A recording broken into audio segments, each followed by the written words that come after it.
Hey there, it's Kimberly Lucht, and I'm a business coach, energy healer, and dance guide for entrepreneurs who want to make more money and magic doing what they love. And so if that sounds like you're in the right place. And today we're talking all about how to create your spiritual business plan. And so whether it's the end of one year or the start of another, this is really going to help you discern which ideas, which visions, which creations are meant to come to life in the near future and which ones you want to focus on versus some of the ones that maybe can fall away to the back burner, at least for now, so that you can really go into the deep end with some of these more important and more impactful visions now. And so before we begin, I want you to maybe get out a journal and pen. If you have your notes app, that's totally fine too. Anything that will help you kind of capture some hits or guidance that you receive along the way, because we're going to be going through a series of questions to help you really decide what is best for you in the coming months, the coming years, like really what you want to be focusing your time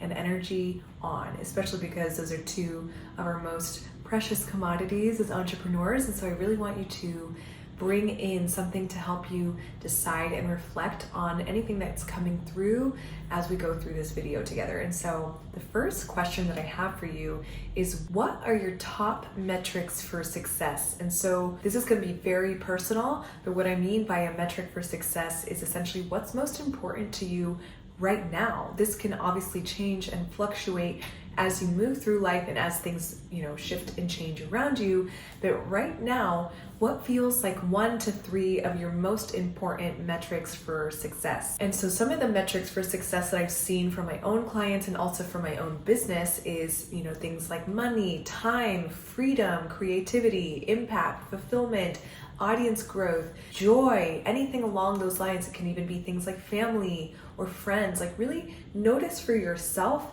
what would make you feel most successful in the coming year or the year ahead. What would make you feel like you were succeeding? Maybe that's more time, maybe that's more money, maybe it's a combination of some of the things that I've already mentioned, but choose maybe 1 to 3 metrics that you feel like are most important for you right now. So once you've written down those top metrics for success, I want you to circle one of them and be like, this is the one that I want to focus in on for this video. This is the one that I really want to zone in on for the coming months or the coming year. Once you have that circled, you're gonna go ahead and think about the things from the past year that have helped you create more of that. And so let's say, for example, that you circled money.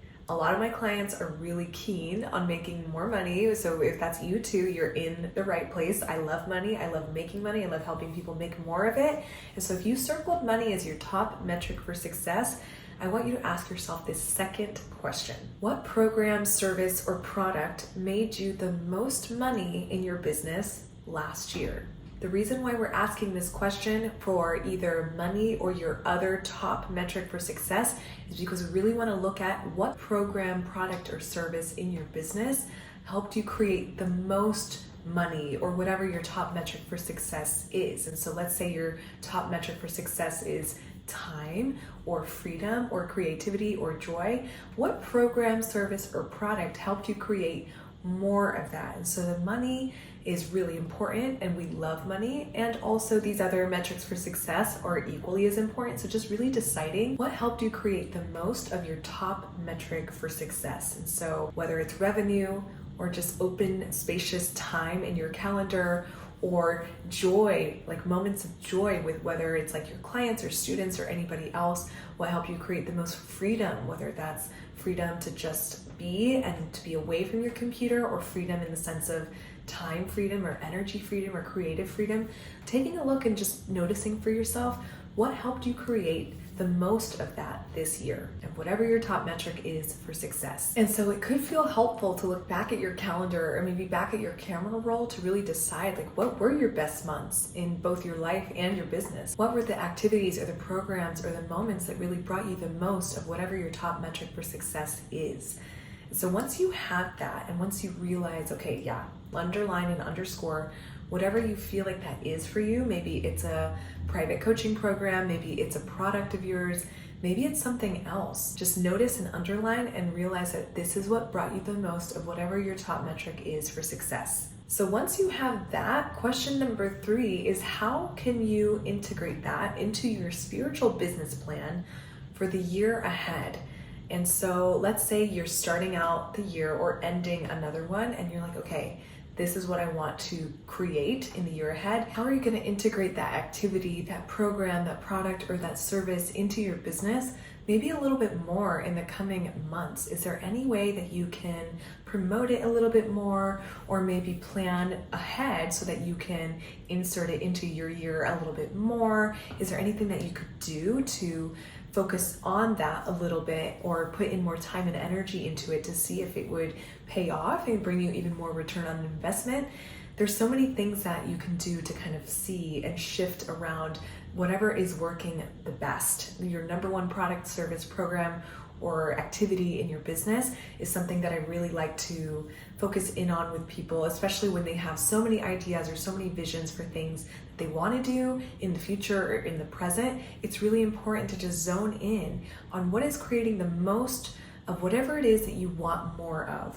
And if you can really zone in on that and focus in on that, then the rest can gently fall away and you can really find your focus and your attention on something that feels like it matters most to you. And so yes, you can create new programs, and yes, you can try new things, but finding your bucket of whatever is working the most and the best right now can really help you find your peace and clarity in the coming months ahead. And it can really help you expand your income past what you might have thought would be possible for yourself.